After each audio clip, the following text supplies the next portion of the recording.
Good morning. If you guys are just tuning into this series for the first time, me and my wife Gina are renovating a 150-year-old farmhouse. Our original intention was not to completely gut and redo the whole house, but what we ran into and found, we had to gut it all and start from scratch. So if you guys want to see those videos, I'll have them linked down below. You can go back and watch the series from the beginning. But now we are at that we got the upstairs all gutted, spray foamed. We have the first floor all new floor joist on this side of the house, new subfloor. Over here we were able to save the old floor joist, put new subfloor down. We tore out the second floor right here. My brother was up and was able to give us a hand, so we set a new rim joist all the way around. We built a new wall back there and set the floor joist, but we can't go upstairs yet and put any weight in there, like putting the plywood down, putting the subfloor down and stuff like that. There's no wall under this wall in the basement, and there never was. This has been a support wall. So we need to go in the basement, build a support wall under here, and also we need a support post by this chimney. And there wasn't one. And then down below, there is no support either. So we need to go in the basement today and start securing everything down below. So that way everything is reinforced up high. We could have done that first, but while I had a hand, I wanted to get all this stuff done. Now we can go in the basement and start securing everything down there before we get the subfloor put in up there. All right, I need to start cleaning up this area, and we got to add another floor joist here down there. And then we got to make a post under this area right here, because this is where our post above is going to be. And make sure that's anchored in the ground nicely. So let me get out some of the stuff removed.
Guess I should have done this before we did the plywood. Put the floor on? Yeah.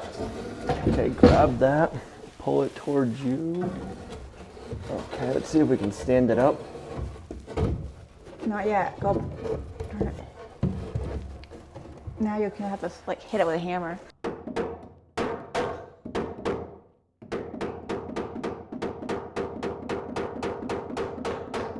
Okay, now take your side. Pick up on it.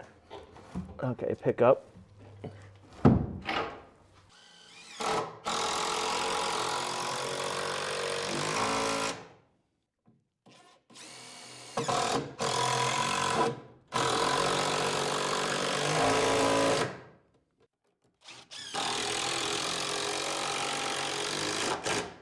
I'm gonna grab my hand planer since this is rough sawn lumber. These are off just a whisker.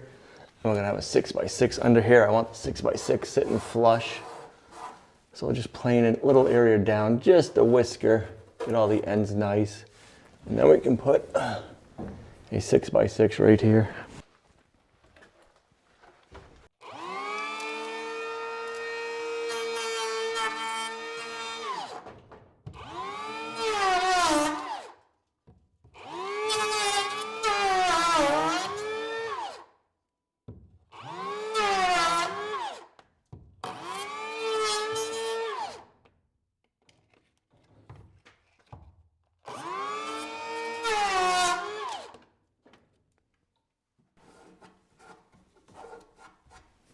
All right, working with KD lumber is so much better than rough sawn lumber because you don't got to worry about doing that kind of stuff. All right, so we're gonna do a post pocket down below. That'll get anchored down there.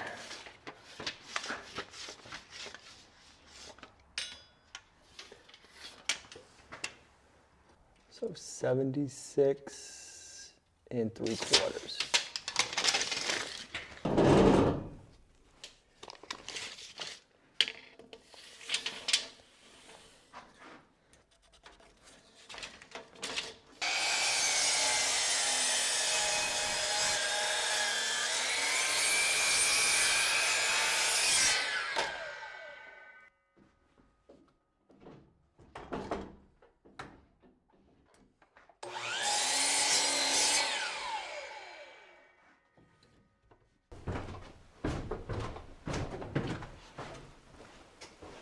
It'll be so nice once we have new stairs over there.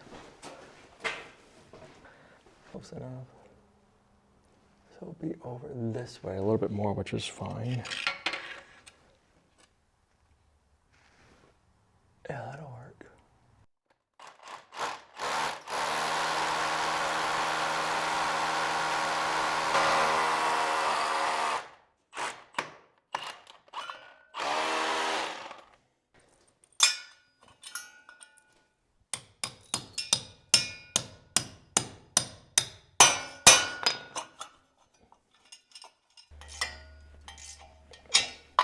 All right, that is nice and flush. We don't gotta cut it off any.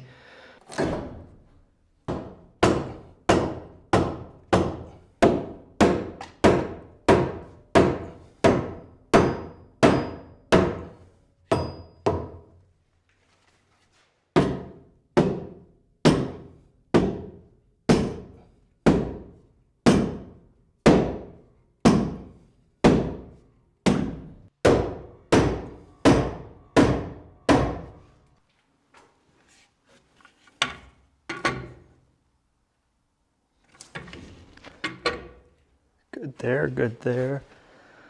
Oh, are we in the bottom? All right, so I had a jack back here, jacking up a little bit. So that way we weren't fighting trying to get it in because we had so much stuff to work around.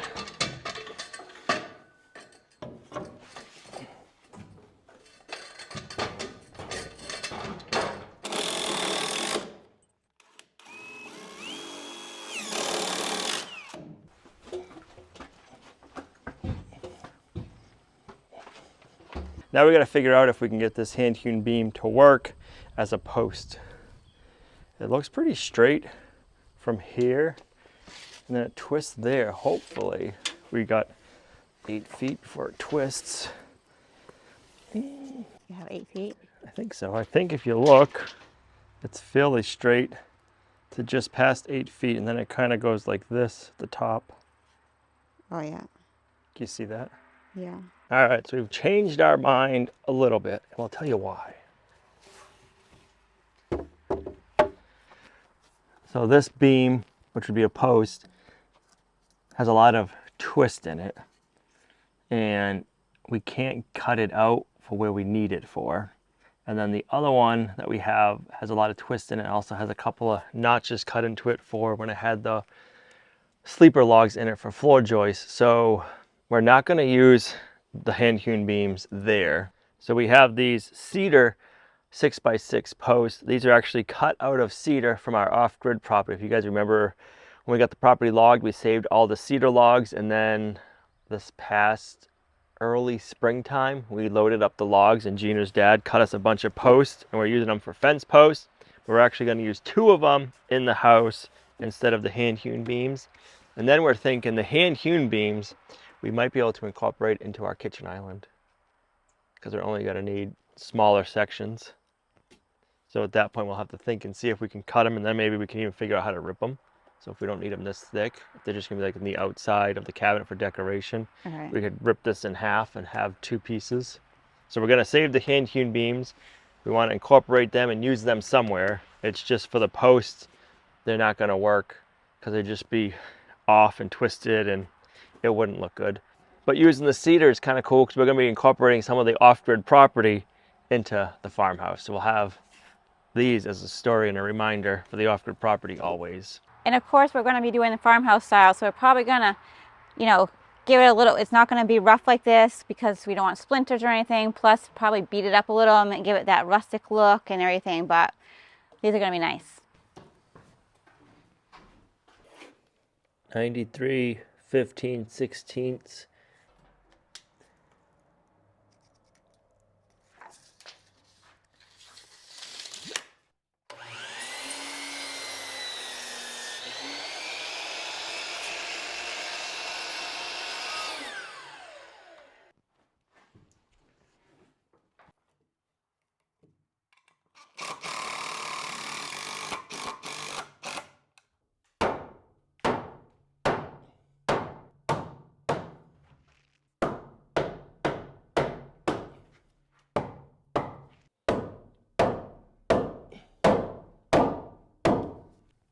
Perfectly level there. And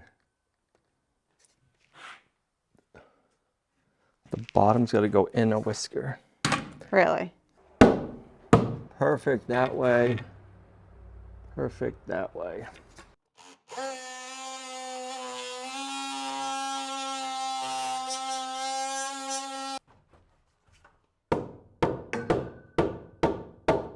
Are you taking it down? I have to.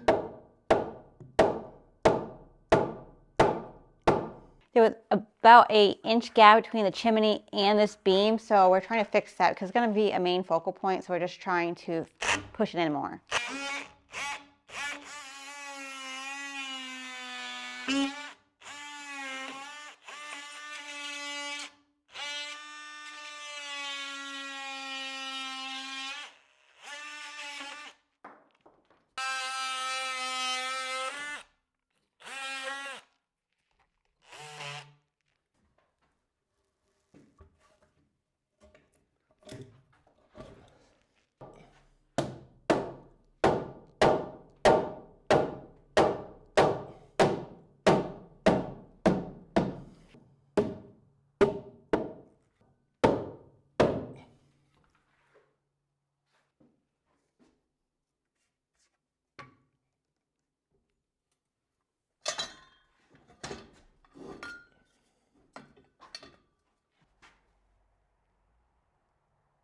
So we had to put a beam here for support. It's going to not just be this one beam, but there'll be two, and then do some little shelves and stuff in there. So it's gonna look pretty neat. So actually this is the first part of our new kitchen.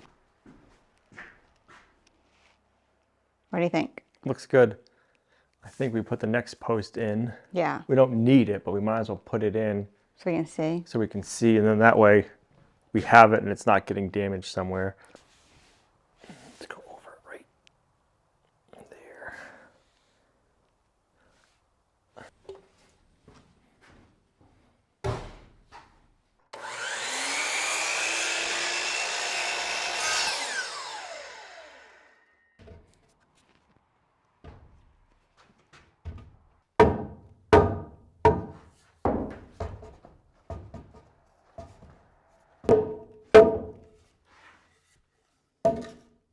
Yeah.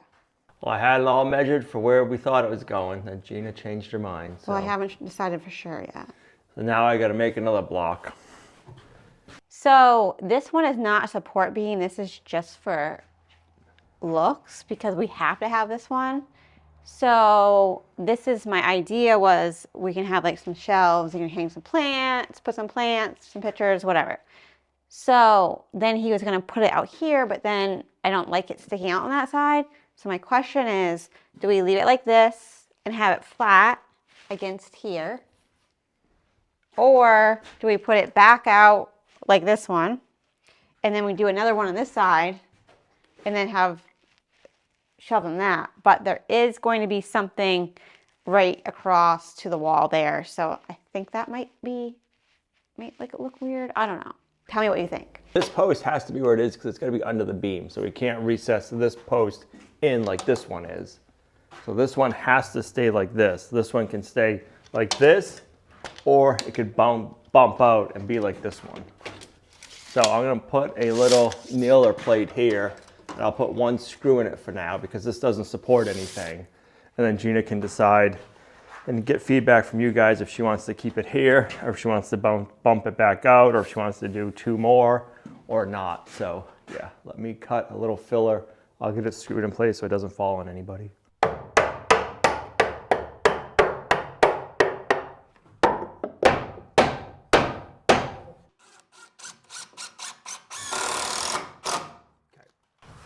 There, it won't fall over on anybody, and you can decide how you want to be for the final decision after. So this area, just so you can know, so you can visualize, this area is going to be the dining room, and then over here will be the kitchen. But right here, there is going to be a sink, and then there's going to be a little bit of a lift so you can put your plates up here, so that way it can go into the sink from the dining room table. So this is going to be blocked off with a sink with a little shelf here, so that also you can't see all the dishes that are on the counter. So the little shelf will cover all the mess right here. So just keep that in mind when you're thinking about if you think I should bump this out and then have another one right here, which I don't think so, or let's leave it in like that. Maybe I need to put another one bumped out on this side, and then the counter could be out more for the sink because I have the little shelf. I'm not sure. So, or you put another one like this set in there just for symmetrical looks. We better go set aside 2 more of those posts. We better set in 2 more. Just and the in other case. thing, like, so if I bump this out and have it, then it could also be a shelf, so you can have like some plants, some pictures in the dining room. Or you leave it like this. You also could put floating shelves on this too. I don't know. Always things to think about. Let me know your opinion on this because I feel like I need some help. So the sink's gonna go here, or the back here. Right. And then the cabinet's gonna run this way, and there'll be like a stove there. So there'll be like, this will be like an L right here going that way. Right.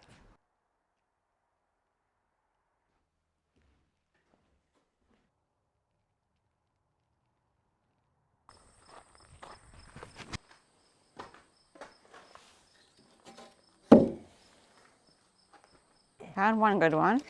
That might be a good one on the bottom here.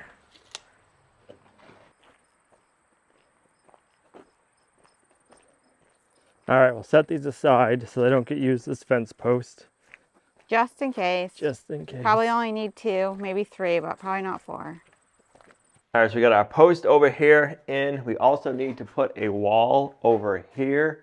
But before I build this wall, I want to take these stairs down because the stairs are going to get pushed over this way to rest up against the new wall. And then we're also going to put a 2x4 wall up against the foundation, so that way we can insulate the foundation all the way around.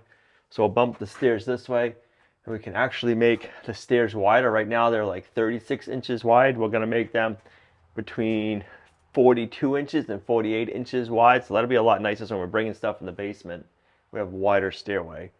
But we can't do that until, so one of the big reason we decided to do anything with the stairs is, I don't know if it shows on video, but they slope down towards the foundation, probably 6 inches. If you look on the back side here, everything is rotted down there. So, and they have new boards under there to kind of straighten them out. So none of this wood is pressure treated. So instead of just trying to patch it, like you can see that's rotted right there, we're just gonna take it all out and start new. And we'll use pressure treated on the bottom. Before we can start working on these stairs, it's always a process. Right now we have these stairs braced up off of the basement stairs. So we can't rip out the basement stairs until I finish with all of the floor joists up here so that these basement stairs have support up above. So that's what I need to do now, and then we can work in the basement. There's always steps when you start taking apart an old house and you're trying to save things. There's steps you gotta do, like this step, then that step, then go back and forth to make sure you're doing it safely so you're not messing up the structure of anything. Tape.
Time to take out our supports.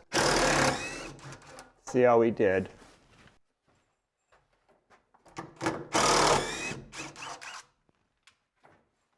I mean, I didn't hear anything go doom. So I mean, I think we did good. I'll let you run up and down them first. Sounds squeaky. That's the bottom tread.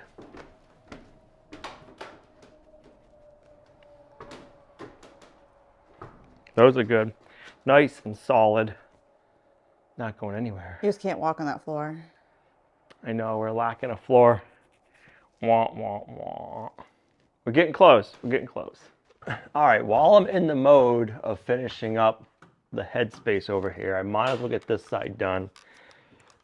Some of the things I'm taking into account while I'm figuring out how I want to do it is the best way for insulation. So like all these nailers are getting cut out, and then these pieces are all going to get cut out. These are going to get cut out. Then I can put a 2x10 up against. We'll put joist hangers, and then when they go to spray foam, they're going to spray foam all underneath. We'll have 4 inches of spray foam, and the spray foam will get spray foam to the back of the header, and that'll really secure everything in. So yeah, I'm just trying to think of the best way to insulate everything so we get the best insulation value also.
Oh, I like it.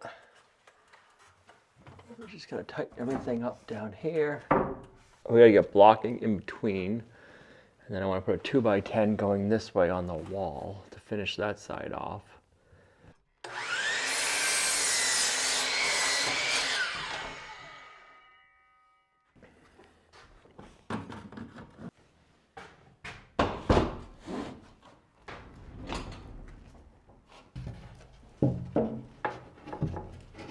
Do you need a hammer? No.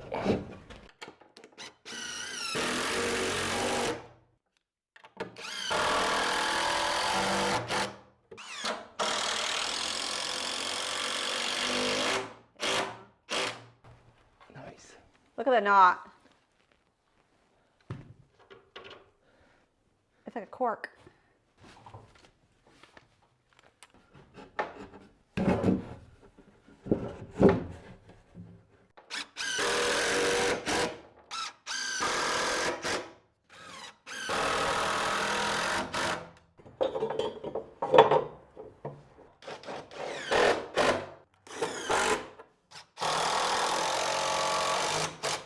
That's really going to strengthen the floor. We have no budge over here and then over here. So it's tied into each other and then it's tied back to the exterior wall. So we're just going to do that all the way across.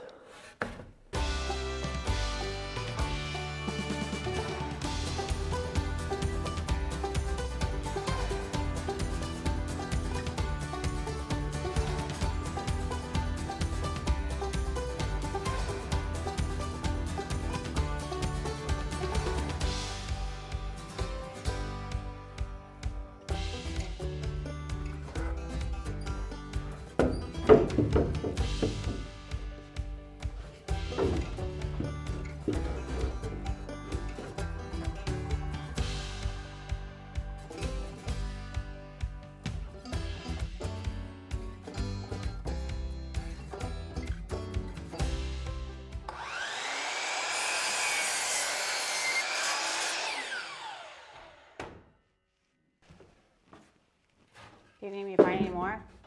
Now, because those other ones will have to be little and I'll figure those out later. Okay.